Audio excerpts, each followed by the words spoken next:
भाई क्या मस्त रोबोट बनाया है, कमाल का है। Thank you thank you thank you. इसकी गर्लफ्रेंड किधर है? मैं जापान जाना चाहता हूँ बाबा, मुझे उनके साथ पार्टनरशिप करनी है, फिर लोन अप्लाई करूंगा ताकि रोबो कंपनी शुरू कर सके। ए सुल्तान, हम लोग को भी गुंडा रोबोट बना के देना यार, ताकि वो लोग हमारे लिए मारामारी करे और हम टांग उठा के सोए। फिर तेरी नौकरी जाएगी, चलेगा? नको नको, वो रोबोट वाला आइडिया कैंसिल। आज तूने मेरा दिल खुश कर दिया बेटा।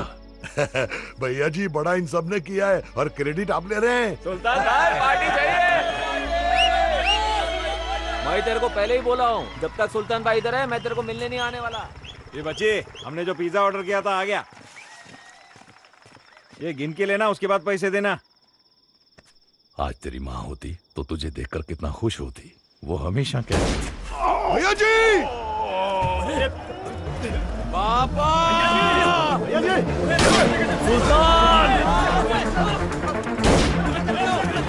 जाके सुल्तान को संभालो।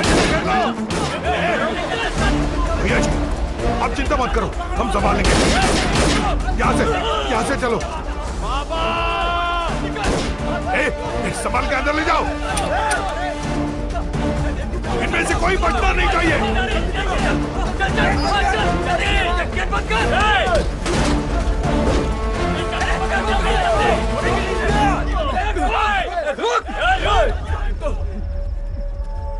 जल्दी चलो रे।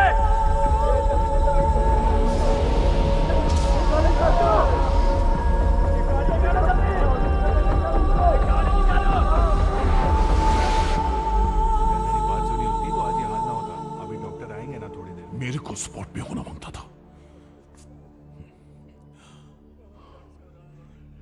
ए, वो छोकरे कौन थे पता कर, किसी को नहीं छोड़ूंगा।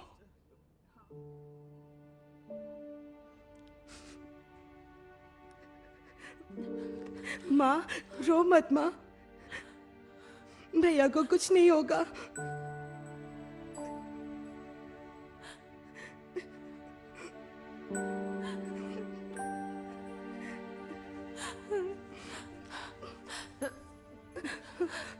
साहब, माँ ये क्या कर रही हो? चुप रह। तुम ठीक हो ना? तुम्हें तो कुछ नहीं हुआ ना? पता है डॉक्टर ने क्या कहा? वो जिएगा या मरेगा ये 4 दिन बाद पता चलेगा। कहाँ है तुम्हारे पिताजी? उन्हें जल्दी यहाँ अस्पताल में बुलाओ ताकि वो भी आकर देखे कि उनके लिए काम करने वालों का क्या हाल हुआ है। भले ही मेरा बेटा कोमा में है, लेकिन उनके हाथे ही खड़ा हो जाएगा। सॉरी माँ जी।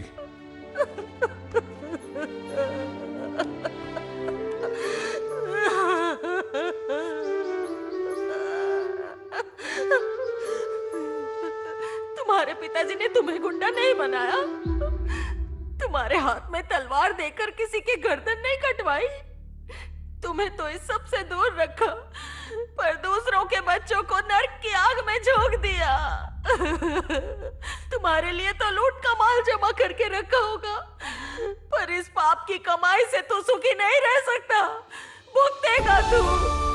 हमें तुम्हारे पाप का हिस्सा नहीं बनना है। मेरे बेटे को बचा लो, हम यहाँ से कहीं दूर चले जाएंगे।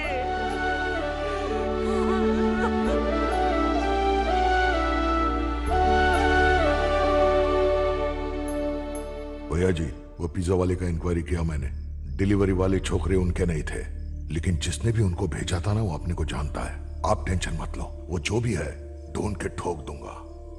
ये टेंशन नहीं है मंसूर। हाँ? ये जो लफड़ा हुआ है ना, सुल्तान के सामने नहीं होना चाहिए था। वो बिल्कुल अपनी मां के ऊपर गया है, जज्बाती है।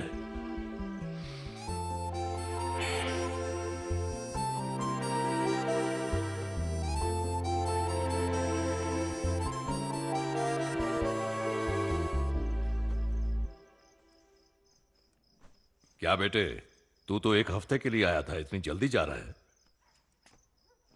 क्या हुआ, तेरी कंपनी से फोन आया क्या? या तेरी गर्लफ्रेंड के बिना तेरा दिल नहीं लग रहा इसलिए जल्दी जा रहा है? पता है, जब मैं तेरी मां को पहली बार मिला था तो उसे ये दिया था। वो इकलौती थी जो मेरे ऊपर हुक्म चलाती थी। मेरे को अच्छा लगता था। सब लोग डरते थे तेरी मां से। वो इस घर की रानी थी। अगर उसके जैसी कोई छोकरी तुझे मिले तो ये उसे पहना देना। अगर तेरी कोई गर्लफ्रेंड नहीं है तो कोई बात नहीं, मैं तेरे लिए लड़की ढूंढेगा। क्या बोलता है? आप इतना स्वार्थी कैसे हो सकते हैं बाबा? क्या आपके जज्बात मर चुके हैं? बेगुनाह लोग अस्पताल में पड़े, कुछ तो मरने की हालत में, और आपको मेरी शादी की पड़ी है। अपने झूठे भ्रम से बाहर निकलिए बाबा, लोग आपको कोसते हैं। आपके ये पाप मुझे जीने नहीं देंगे बाबा। मेरी पढ़ाई लोगों के खून से रंगी हुई है, लानत है मुझ पर। जब भी ये सोचता हूं ना तो मुझे खुद पे घिन आती है। बहुत हो गया है बाबा, मुझे माफ करो। मैं आपसे विनती करता हूं, ये सब खून खराबा बंद कर दो और सबको अपने घर जाने दो। तू बच्चा है, तेरे को कैसे समझाऊं? मैं उम्र के उस पड़ाव में हूं, अगर खुद को बदलना चाहूं भी तो नहीं बदल सकता। इनमें से कितनों का तो परिवार ही नहीं है, ना जाने कितने अनाथ हैं। अब यही उनका घर है, यही परिवार है। तू मेरी सगी औलाद है, वो मेरे गोद लिए बच्चे हैं, उन्हें मैं अनाथ कैसे होने दूं? तो आपने पढ़ने के लिए मुझे मुंबई क्यों भेजा? सिर्फ मुझे ही एजुकेशन क्यों मिली? मेरी उम्र के तो बहुत से लोग हैं ना गैंग में। अगर आप उन्हें सच में अपना बेटा मानते तो आपने उन्हें क्यों नहीं पढ़ाया? पता है, हॉस्पिटल में उस मां ने मुझसे पूछा कि तुम्हारे बाप ने तुम्हें गुंडा क्यों नहीं बनाया। मैं उनसे नजर नहीं मिला पाया था और ना ही कभी मिला पाऊंगा। कल मैं वापस जा रहा हूं बाबा, और कभी वापस नहीं आऊंगा।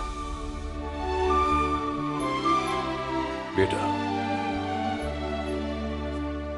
अक्खा जिंदगी मैंने कभी किसी से कुछ नहीं मांगा, लेकिन एक मजबूर बाप बेटे से भीख मांग रहा है कि कल को अगर मैं इस दुनिया में ना रहूं तो उनका ख्याल रखना।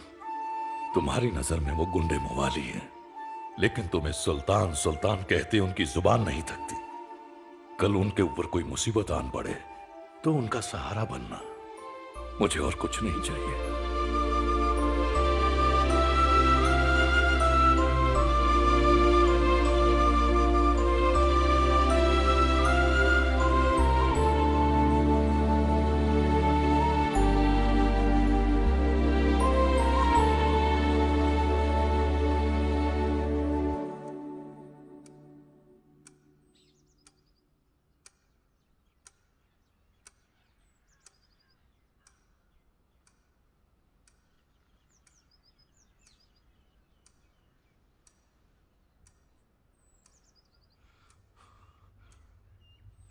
सुल्तान, क्या हुआ चाचा?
उस रात जो गुंडे आए थे, पता है वो कौन थे? पुलिस वाले थे।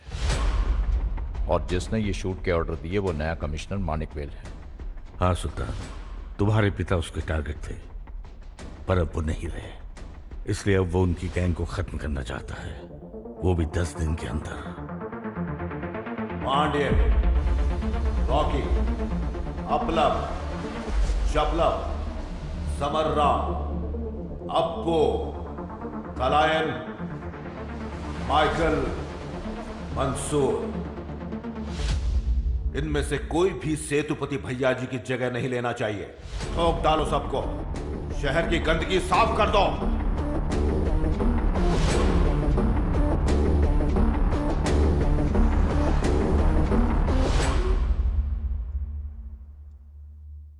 एनकाउंटर नहीं, मैंने सुना वो तो एक गैंग वॉर था। यहां किसी में इतनी हिम्मत नहीं है कि सेतुपति पे